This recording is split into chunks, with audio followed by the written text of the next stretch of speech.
I have got a new drone, and as much as I sometimes kind of think about drones and say, well, you know, they're a bit overused these days. I mean, drone shots now become a little bit passé, you know, everybody's got a drone. And while I say that, the truth is that when I'm out in the field and I get a really nice drone shot, hey man, I love it.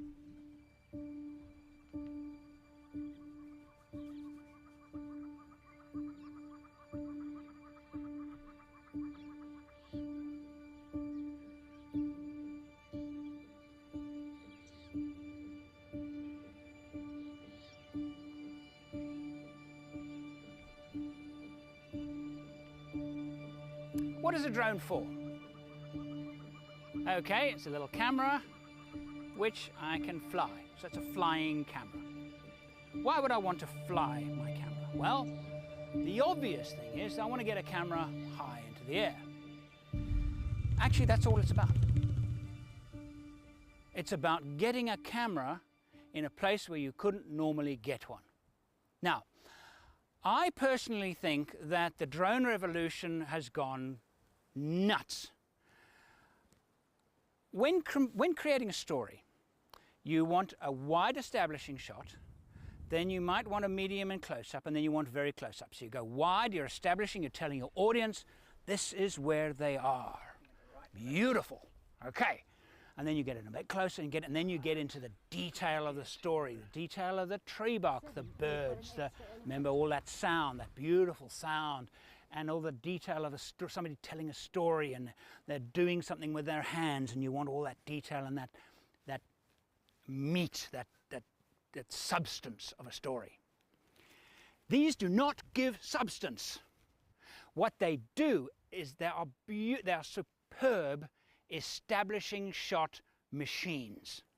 So you can do a wow shot. For example, I did some of my best drone work last year on the Canning Stock route in Australia, and there was this lake, the Salt Lake. It was just flat white surface, and I wanted to say empty immense. Those are the words that I wanted to create. The drone was beautiful for that, because all I wanted to do was to say those two very simple things. No detail, just immense space. That particular shot, I walked out, set it down, flew it this far above the ground, and I turned on an orbit function. And some of these, the DJI really are kind of ahead of the game when it comes to these drones. They're making some really beautiful products.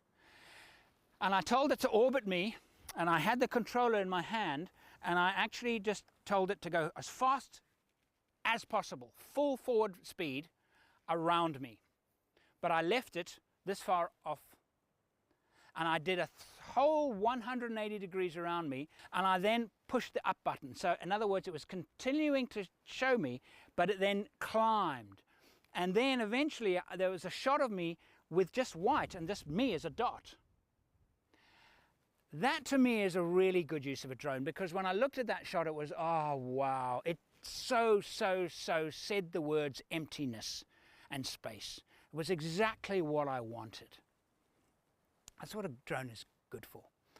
I think that there is a current overemphasis on the use of drones in storytelling. A drone shot after drone shot after drone shot, because, you know, it was okay a few years ago when drone shots were very unusual, and an aerial shot like that was very unusual. But I think it's becoming a bit overdone, and I think it's actually now starting to detract from storytelling. Because you get one wide shot establishing a vehicle's running along a track. That's great. Why would you run it for 10 whole seconds? I don't know. I just feel that they're being overused. Sometimes they're getting shots, yes, that you cannot get in any other way. But how is that contributing to the story?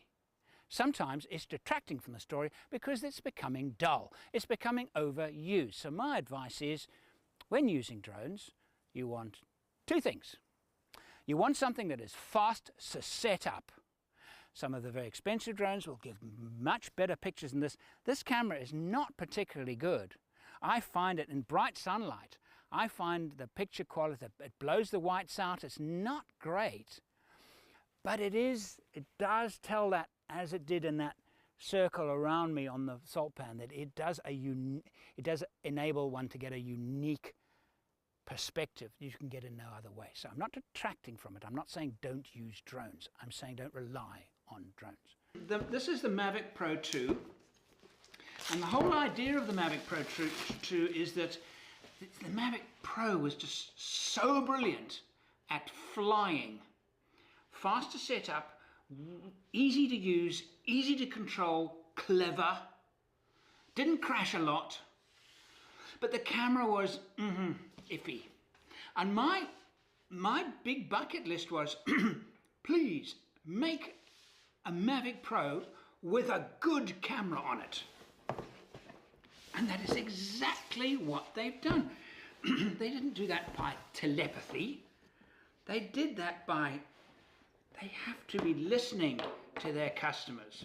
So, ease of setup, because when you see, whoa, man, the light, the sun, oh, yes, get into the air now. I can get this into the air clearly within about 3 minutes. I'm in the air.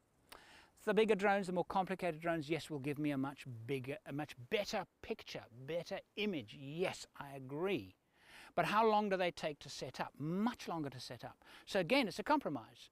Am I prepared to compromise on video image quality for the sake of convenience, speed, and getting the story? Yes, I am. It really does feel more solid, and it is a bit bigger, but it's by no means a big drone. That's got a nicer finish on it. They've just polished it. They just polished it up. They just made it nicer. I mean, I can feel it already. To conclude, when I'm teaching people using cameras to tell stories, I talk about the 4-second rule. That means that any shot needs to be at least 4 seconds for it to be usable in a storytelling scenario. For example, if I've got a still camera and I'm pointing it at my subject and I'm rolling video, a still photographer will often tend to move away very quickly, because in their brain it's click, click. Each exposure is 1/100th of a second or 1/500th of a second. And I actually try and teach them to turn that into as if it's, hold the camera really, really still, as if it's a time exposure. A really static shot is very, very useful for video storytelling. Video cameras don't need to move. They can often just sit there and see the action happening in a still frame.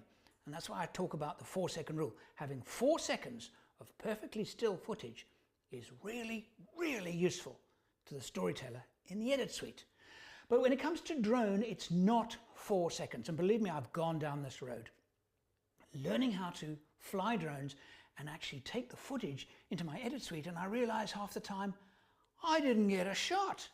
It looks good, but I didn't get a usable shot because not only did I not follow the 4-second rule, but I've adapted that for drones. I call it the 10-second rule.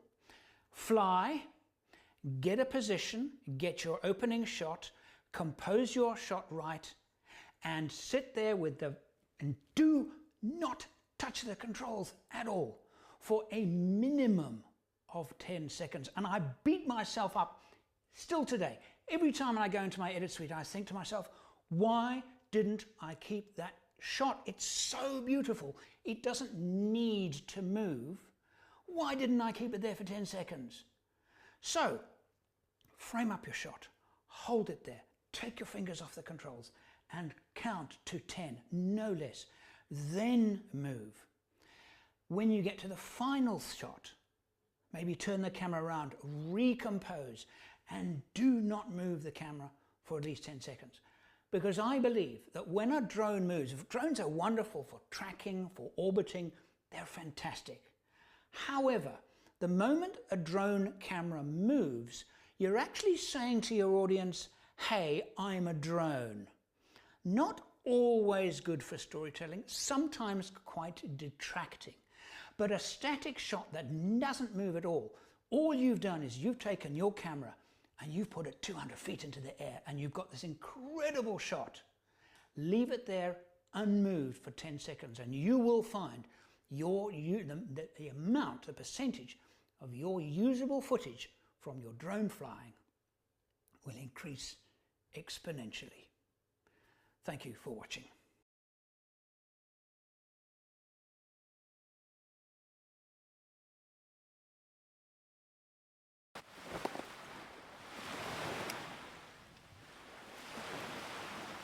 You have to forgive me this morning for my appearance. I'm on the 5th day of an expedition touring some of the remote parts of the United Arab Emirates, and during this shoot I've been creating a few time lapses. As I do, when I see the opportunity, I'll set up a time lapse, and I wanted us to talk a bit about what makes a good time lapse. When you see a scene that has a lot of movement in it, now the movement can be anything from people, the sun, shadows, vehicles, trains and airplanes, really anything that moves. But the key is this: decide what your subject is. So for example, if it's this one we shot earlier a couple of days ago, I wanted to get the cloud movement to be the movement of my subject, to throwing really interesting shadows over the fort. So the movements in the frame would be the shadow and a little bit of sun movement changing the line of the shadows. So it wasn't a time-lapse with lots of movement in it, but the movement would give a certain feel. Movement that's unnatural because we don't see the clouds moving. So always, when setting up a time-lapse, consider what is going to move. I've seen some time-lapses that are experimental in nature, where you can now, products like the Ronin and even the Osmo Mini can actually do a programmed pan time-lapse. What a wonderful idea. But again, you've got to think, what in the frame is moving, and the time-lapse will exaggerate. If there are people, much better that there be lots of people. If there are cars, sometimes much better if there are lots of cars. But here's an example where that isn't the case. This is a time-lapse taken from my hotel room. Now the light is wonderful. It might as well have been a still shot, but for the little boats running around the canal that just gave it motion. So instead of, that's a lovely scene where I could have just taken a shot from the hotel room, but now it comes alive with a little bit of movement. So there's not lots of movement, there's a little bit of movement, and it is almost cute. The little boats suddenly now have a character. Instead of just moving, they're moving at speed, giving them a character. But most importantly of all, in terms of your story, what story is your time-lapse gonna tell? Because you are now accelerating a period of time, it's a beautiful instrument for telling your audience it's now night time, or the morning has arrived, or for example, if it was a cityscape where you had a few people turning into millions of people, the story would be the city wakening up. So think about your scene, about what's going to happen from the beginning frame to the end frame, and decide what the story will be. And by doing that, your mind will be much more focused on what to include in the frame, what to exclude in the frame, how to frame it, and over what period to record your time-lapse. Other things in terms of time-lapses: set your camera. Now I'm generalizing here because not all cameras are the same, but set it on a fixed white balance. Don't use auto white balance. Well, let's put it this way. Auto white balance can be tricky because if you're shooting at night, auto white balance actually works very, very well because you have multiple light sources. As I've said in the videos before, auto white balance is fantastic for multiple light sources, and the camera will get it right 90% of the time. use the following rule. When going from night to day or day to night, use auto white balance. If you're going to do it all in daytime, right from the time that the sun actually sets, do not use auto white balance. It will kill a lot of the oranges and the richness of the sunset or the sunrise. If you are doing it purely cityscape, purely at night, then use auto white balance, and it will generally give you the best mix of colors. The trouble is with auto white balance, over a long period of time you can actually notice a change in color in some of the lights. So while auto white balance is a safe go-to, sometimes it doesn't work and actually changes during the frame itself. Personally speaking, I try and avoid auto white balance, but as I said, at night sometimes it's just the safe call to make. Lastly, shutter speed. You want the shutter speed to be as fast as possible, but not too fast. Obviously at night your shutter speeds are going to be a little bit slower, and that's okay if the movement is very, very fast. Getting a little bit of motion blur in each individual shot is actually quite fine. Be careful of making your shutter speeds too fast, too high. The reason for that is that the eye's natural ability to see an image depends a certain amount on what we call motion blur. Motion blur is where each individual frame that is being captured by our eyes naturally actually has a little bit of blur in the movement. Not every single frame is absolutely sharp, because what happens is if it's absolutely sharp, you tend to get what's known as strobing. It's not a flicker as such, it's just not a smooth movement. So you don't want to use ultra fast shutter speeds if you can avoid it. That's why in daylight, ND filters are because you don't, again, want to close the aperture right down because that affects sharpness. You want to close it down a bit, maybe to f8, depending on the lens. F8, maybe you could go to f11 is risky. With most lenses, you're going to start going soft at around f11. So you want to keep it mid-range, say f8. Okay. Now if you're still shooting each frame at 3/50th of a second or 4/50th of a second, might be an idea to slow that down a bit. Get an ND8 or something like that, ND12, put it on the front of the lens and slow the shutter down. It'll give a slightly smoother effect. When shooting at night and shooting starscapes, I love, I think it's my favorite thing when it comes to time lapse, to shoot starscapes where you have a foreground, and what I do is I get a tiny, minute, the dullest LED torch I can find, and I'll actually shine it at the ground. You can bet your naked eye can actually not really see the light on the tree. It might just be able to see it, tree, rock, whatever it is. But the camera will, because each exposure with a nightscape is going to be so long, it will pick it up. Because otherwise you just have black, but surely you want a little bit of detail. You want detail in the blacks. This is, to me, important with night photography. Detail in the blacks, one of the big challenges of night photography. But with a time lapse, you can actually control that. So what I do is I use a little torch or something like that just to fill. I've used a tiny torch and put 3 or 4 layers of white paper over it. Okay, to dull it and to also filter it, to make it very, very flat. And that's worked well for me. You want your exposure on nightscapes not to be more than, and if I'm correct, 8 seconds each exposure. If it's more than 8 seconds, the movement of the Earth will actually, because now apparently now the stars will move relative to the Earth. If it's more than 8 seconds, each individual frame will see some of that movement.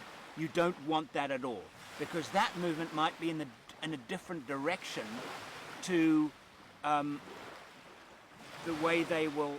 Well, it will be in the same direction, won't it? All I know is that it doesn't really work. You don't want each of your individual frames with a blurred star. You want it sharp, or pretty sharp. 1/8 of a second, you've got to work between up to eight, not 1/8 of a second, 8 seconds, up to 8 seconds each exposure, which for modern, particularly DSLR cameras, it's achievable, generally speaking. It will work. The last thing about time lapses is that the software, there are some brilliant pieces of software available. I, at this very second, can't remember what it's called, but I'll put the link below. Still photographers, generally speaking, most use Lightroom, Adobe Lightroom, for their image editing software. It's a superb piece of software in terms of its ability to manipulate raw images. So if you're shooting time-lapse, you're going to be shooting raw to get the most out of it. If you're shooting JPEG, you are shooting the highest quality, largest size JPEG your camera can manage. The moment you start reducing the quality of the JPEG, just don't do it. Use every piece of quality your camera can possibly deliver for you, okay, with a time-lapse, all right? So now, with RAW, of course, you have such a high dynamic range that you can manipulate each individual photograph. So for example, if you've got a time-lapse with, say, 400 photographs, and what happens if the first photograph is during the day and the last photograph of the 400 is at night? Now the color grading, color manipulation in Lightroom from picture 1 to picture 400 is going to change radically, isn't it? Well, what about all the ones in between? So with purely manipulating with Lightroom, you can change all of them exactly the same. That's a bit of a challenge because that's not allowing you to get the most out of every single photograph. And so the image, the resulting time-lapse to be absolutely beautiful and smooth and have the first image exactly how you want and the last image exactly how you want. But there is a solution, and I can't remember the name of it. It's Lightroom time-lapse, time-lapse Lightroom, time-lapse for Lightroom, something like that. It's detailed below. But what the software, and I'm not paid by them, I bought it and tried it and tested it, and it works really, really well. It allows you to do, so say you've got 400 photographs, and allows you to pick out keyframes. Which ones are you going to manipulate? And then it automatically calculates what it should be for all the pictures in between. So you can do as many keyframes as you like. You can use 2, one in the middle, whatever you like. The other marvelous thing about this piece of software, there is a free version. Try out the free version. It doesn't give you all of the possibilities of the software built into it, the free version, but it's great because you can try it out and test it out and see if you like it. And then I think it's $80, something like that. But now, what you can do is you tell it how to make the first frame look great, tell it how to make the last frame look great, and any frame in between should you wish. Tell it to then do the calculation, and this is really important, a camera isn't consistent, so each individual frame of the time-lapse, one will be ever so darker than the other and ever so light because it's not consistent. It's shooting individual, as it's taking the pictures, it's doing an individual calculation separate from each other. What this piece of software does is it eliminates the flicker that results from that inconsistency in the camera. It eliminates the flicker. So you can create this beautiful time lapse, but it tends to it's not consistent. The light isn't consistent, tends to flicker a little bit. This piece of software gets rid of it, and it can turn an ordinary time lapse into an extraordinary time lapse. I hope that helps. Go forward and multiply, if you know what I mean. Multiply your pictures by taking hundreds of thousands of them using time-lapse photography. It's fantastic, and I absolutely love it. Don't claim to be an expert, but I think I'm getting some quite good results. I hope you do too.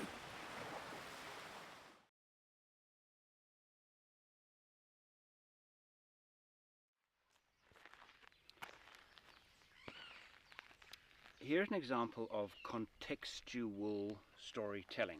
Now, forgive my appearance because I've been camping in the African bush for the last 3 weeks and I am a bit wrecked. I'm on a major shoot. So, I woke up this morning and first thing I hear are birds. So immediately I'm thinking, how can I use the bird sounds? This is something that I want to put into my program because it's really interesting and it's lovely. It's just plain beautiful sound.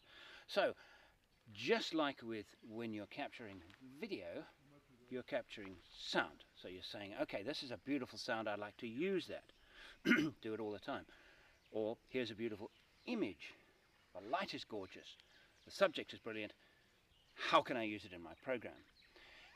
Contextual storytelling means that I take that element that I see and want to put into the story and I give it a context. So this morning was very, very simple. The sequence I'm going to show you now, right now as I'm recording this very instant, I don't know if it's going to work. I'm not in the edit suite. That footage is in that camera and in that camera. But what I did is I decided, well, what story can I tell that is relative to the bird sound? Had I got an amazing picture of a bird this morning, and I've been photographing the birds, and I didn't really get terribly many very good pictures. It wasn't really so much about that, it was more about the sound. The story was more about the sound. So I thought, well, what story can I tell about what I'm hearing? What the audience is hearing, what I am offering the audience. So I compiled this story in my head and filmed it. I spoke about my childhood, recordings, school project. Now at this moment, this very moment I'm talking to you, I don't know if I've got in my library that original recording that I actually submitted to my school. I don't know. But if I have, I'm going to use it in the edit. But it's a soundtrack. So what pictures am I going to put over that soundtrack? I'm going to need some pictures. Am I going to put some actual bird pictures? Well, I don't have to. I do have to get images of this because that's contextual. If I just get some arbitrary image, it's out of context. But if I display what I'm seeing and what I'm experiencing right this very minute, because this is an adventure travel show, it's very much in the minute, what I'm experiencing right now. So I can get shots of birds, I can get shots of leaves, of trees, of a whole lot of things that will be in context to run the soundtrack over. Secondly, I recorded lots and lots of beautiful, beautiful bird sounds this morning over pretty bland images. So I have to go and find B-roll, nice images, over which to run that beautiful soundtrack. Two separate things. But the context of the story is two. A, me being here right now enjoying the bird sounds and remembering my childhood where I recorded bird sounds for a school project. So that's the context that people will now enjoy the bird calls and the bird sounds.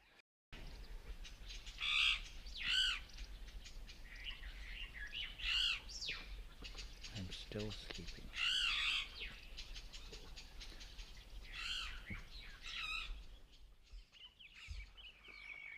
Sounds like a noisy Burchell starling with another small bird taking dictation. Sounds like a typewriter.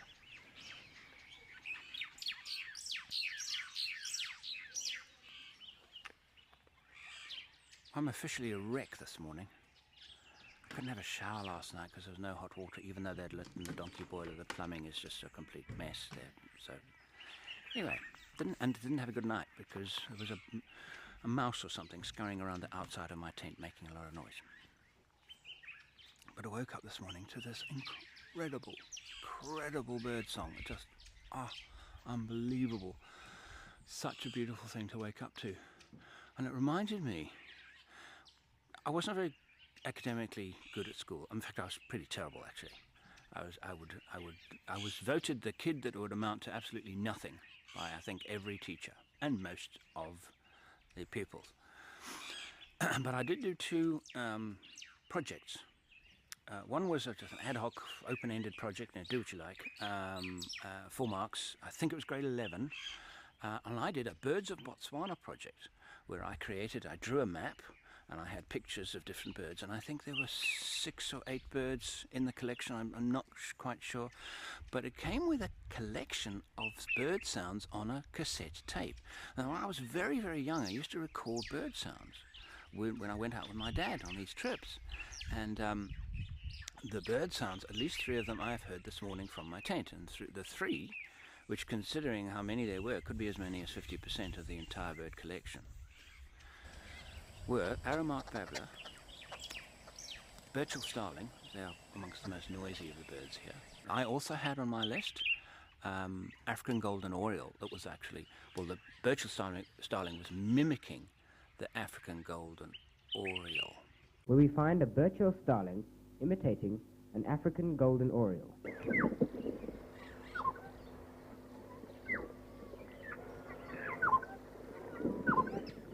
During my various bird recording trips into Botswana, I did record a few birds that I still have not identified.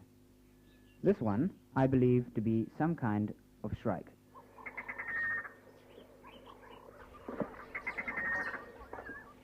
See that guy? He's a black-eyed bulbul. He was another bird in my bird collection.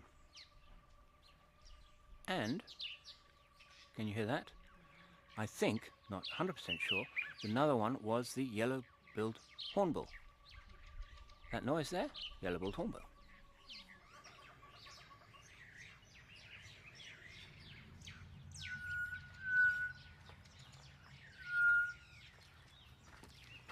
I thought that would be too much of a coincidence. It sounded like a golden oriole. Meanwhile, on the plains far below, something is stirring. Every time you turn on your camera, your brain should be thinking, unless you're just getting shots for later use, B-roll they call it. But if you're actually creating a story, think about the image or the sound, or both. In what context can I put that to tell a good story? Because a shot of a bird is nice as a shot of a bird. But a shot of a bird is much nicer when it is in context with a bigger story.